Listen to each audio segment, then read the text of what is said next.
Kalau kita lihat tantangan di industri gitu kan hari ini udah mulai berpindah ke aplikasi on cloud, terus banyak juga yang pakai IoT ya. Nggak hanya di banking ya. Kalau banking sih udah pastilah gitu kan. Banking tanpa IT rasanya ya nggak bisa ngapa-ngapain gitu ya. Dan kalau misalnya IT-nya mati ya ATM nggak jalan, terus mungkin di cabang juga kita nggak bisa transaksi gitu kan. Nah, bahkan sekarang untuk retail, manufaktur dan logistik pun ya sekarang tanpa IT semuanya udah sangat bergantung lah gitu kan dengan adanya IT. Apalagi untuk 5G sekarang udah akan mulai di roll out gitu kan, bandwidth internet juga akan semakin baik, terus cloud juga udah di mana-mana gitu kan, udah banyak yang bikin data center di Indonesia, sistem IoT juga udah mulai akan diterapkan gitu kan, dengan berkembangnya 5G ya IoT juga akan mulai sedikit-sedikit akan mulai banyak dipakai ya, karena ya semuanya perlu koneksi internet yang baik gitu. Nah dengan seperti itu akan banyak organisasi yang pindah ke cloud gitu kan. Sekarang pun mungkin udah banyak ya Bapak Ibu yang pakai misalkan Office 365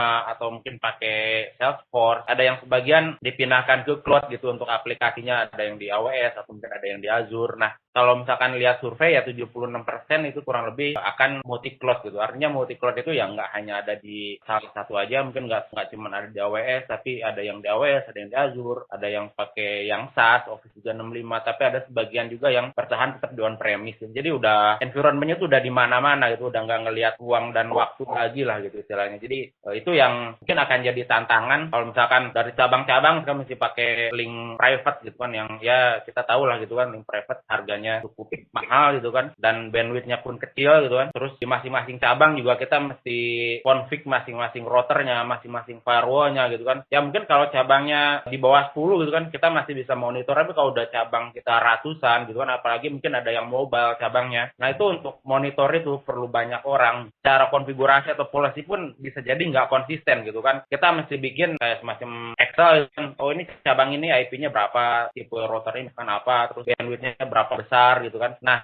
dengan adanya SD-WAN gitu kan, itu udah nggak perlu dilakukan hal-hal seperti itu lagi gitu kan. Kalau kita ngelihat visinya VMware apa sih gitu kan. Nah VMware kita akan bantu gitu kan, apapun device-nya, apapun aplikasinya, di cloud manapun gitu kan, kita bisa kolaborasikan semuanya dengan baik gitu kan. Nah use case-nya SD-WAN itu seperti apa sih gitu kan. Cocok diterapkannya itu di keadaan yang seperti apa gitu. Biasanya tiap beberapa tahun itu kan ada modernisasi ya di cabang, mungkin setiap 5 tahun atau mungkin setiap 3 tahun, dan transport juga atau mungkin biasanya pakai MPLS mungkin mulai beralih ke broadband. Nah ini yang mungkin kita bisa perlahan-lahan masuk gitu kan dengan solusinya SD-WAN. Kenapa gitu kan mesti pakai SD-WAN ya? Salah satunya kita akan simplify yang ada di cabang. Misalkan Bapak Ibu kalau misalkan ada satu cabang pasti di situ ada routernya ya, ada router, mungkin ada firewall, mungkin ada juga proxy gitu kan, karena kan ya kita pengen batasin akses internet yang di cabang itu, misalkan nggak boleh buka YouTube gitu atau mungkin nggak boleh buka Facebook. Nah biasanya kan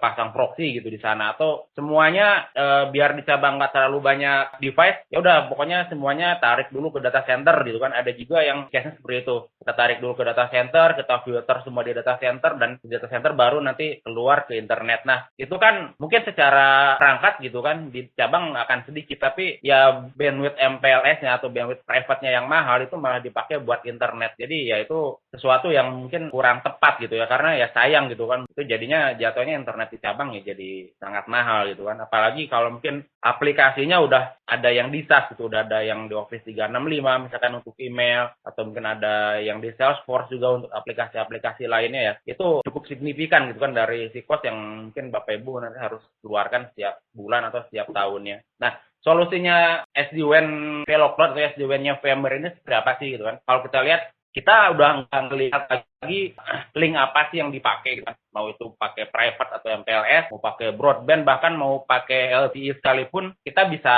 bikin itu nyaman gitu kan untuk di cabang, dan itu bisa secure dan cara koneksi bisa lebih baik gitu kan. Sekarang kalau kita bandingkan antara LTE atau broadband dengan MPLS gitu kan, misalkan dengan harga 2 juta, MPLS mungkin bisa dapat cuma 1 mega, tapi kalau misalkan kita pakai internet broadband dengan harga 2 juta mungkin bisa jadi dapat 100 mega gitu kan. Nah, itu secara bandwidth pun pipanya lebih gede gitu. Yang biasanya mungkin untuk kalau mau video conference itu kan semua aplikasi harus dimatikan dulu. Nah, ini kalau dengan internet 100 mega ya semuanya bisa jalan barengan. Nah terus kadang ya gimana kalau misalkan pakai internet nanti nggak secure gitu kan, mungkin takutnya terus secara SLA-nya gimana nanti nggak ada jaminan ya dengan pakai SD-WAN gitu kan, pakai internet pun nanti dia akan bikin tunneling antara SD-WAN di cabang dengan yang ada di kantor pusat ataupun yang ada di data center. Dia akan bikin tunneling, jadi ya sama-sama aman gitu antara SD-WAN ataupun pakai MPLS. Nah, kalau misalkan nanti akan ke cloud gitu kan, akan akses ke internet bukan yang ke kantor cabang, nah nanti dia akan di breakout di cabang langsung, jadi nggak akan jadi trafficnya itu nggak akan dibawa ke data center dulu atau ke kantor pusat dulu, tapi langsung dikeluarkan di kantor cabang. Nah itu yang nanti akan menghemat dari sisi bandwidth juga gitu. Jadi nggak semua dibawa ke kantor pusat gitu. Nah benefitnya pakai Velo atau SD-WAN VMware, pertama ya manajemennya itu simple, seperti yang tadi saya coba informasikan. Kita udah nggak perlu lagi konfigurasi masing-masing perangkat di cabang, semuanya akan terkonsentrasi di orkestratornya. Terus di branch di cabang itu kita mungkin udah nggak perlu ada lagi router. Biasanya kan kalau kita layanan MPLS itu ada router dari ISP ya atau dari penyedia jasanya. Nah itu udah nggak perlu lagi, pokoknya sampai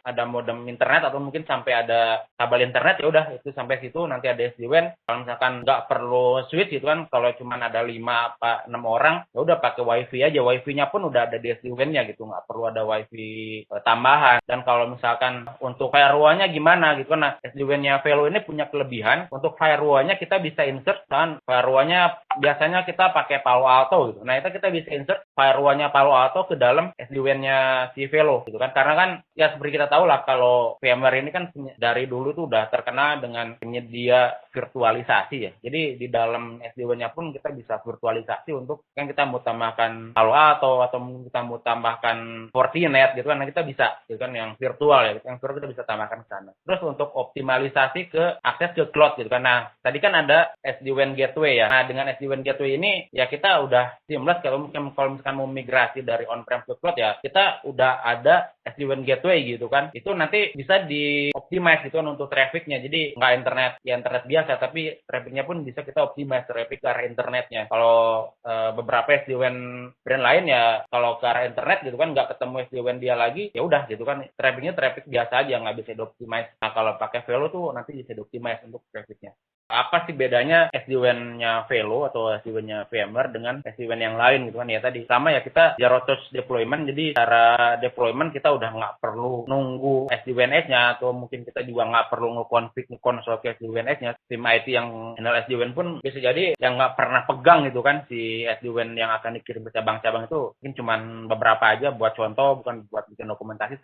Selainnya yaitu ya udah langsung aja dikirim ke kantor cabang gitu kan. Secara transport juga SD-WAN si VMware ini kita bisa combine antara internet gitu kan dan private MPLS. Jadi kita bisa combine linknya dengan menjadi satu kesatuan. Jadi secara kapasitas dan kualitas juga bisa lebih baik. Dan untuk ke cloud, tadi yang saya sampaikan itu kita punya SD-WAN Edge di cloud-nya. Jadi untuk akses ke cloud bisa lebih aman dan lebih performanya pun lebih bagus gitu.